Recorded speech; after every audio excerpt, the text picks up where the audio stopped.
Medidas de emergencia durante pandemia deben cumplir con derechos humanos. Debido a las medidas de emergencia implementadas por varios municipios y entidades federativas para la prevención y el tratamiento de la pandemia de COVID-19 en su fase 3, la Oficina en México del Alto Comisionado de las Naciones Unidas para los Derechos Humanos en México publicó el 20 de abril un documento de trabajo que elaboró para señalar que varias de estas medidas limitan el ejercicio de ciertos derechos humanos. Por ejemplo, la libertad de tránsito al establecer toques de queda y filtros sanitarios, así como para indicar cuáles son los estándares internacionales que las autoridades de los 3 niveles de gobierno deben adoptar para respetar los derechos humanos.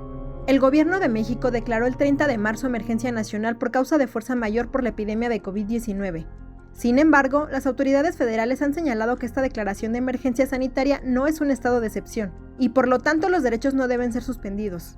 No obstante, la Oficina de la ONU en México documentó hasta el 16 de abril 35 instrumentos, 6 a nivel estatal y 29 municipales, con este tipo de medidas: toques de queda, filtros sanitarios, inspección de personas, ingreso a locales o casas habitación, la delimitación de qué es una actividad esencial, requisitos para circular en la vía pública y la suspensión de ciertos tipos de eventos como los ritos funerarios en algunos lugares.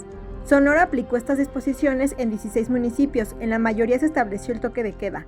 También están Quintana Roo, Coahuila, Puebla, Michoacán, entre otros. En esta lista aún no aparecían Jalisco, Nuevo León y San Luis Potosí, pero ahora también se contemplan en los estados que han implementado medidas que podrían atentar contra los derechos humanos. El gobernador de Jalisco, Enrique Alfaro, desde el 19 de abril anunció que se haría uso de la fuerza pública para obligar a la población a cumplir con el confinamiento y advirtió que habría tolerancia cero. En Nuevo León, entidad que además adelantó el inicio de la fase 3 desde el 16 de abril, el secretario de Salud Estatal, Manuel de la Oca Vasos, dijo que en esta fase también se estaba valorando el uso de la fuerza pública.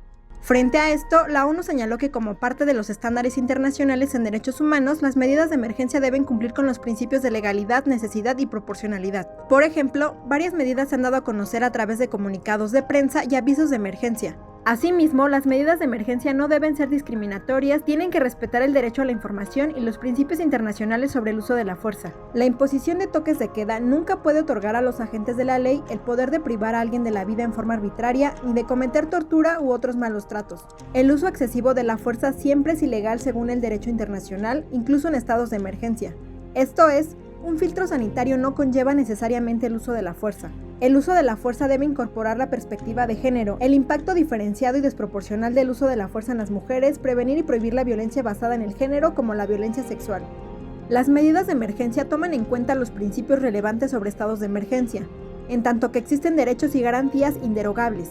Derecho a la vida, a la integridad personal, al reconocimiento de la personalidad jurídica, a la libertad de pensamiento, protección a la familia, derechos de los niños y niñas, derechos políticos, entre otros. ¿Los gobiernos estatales y municipales podrán garantizar los derechos humanos?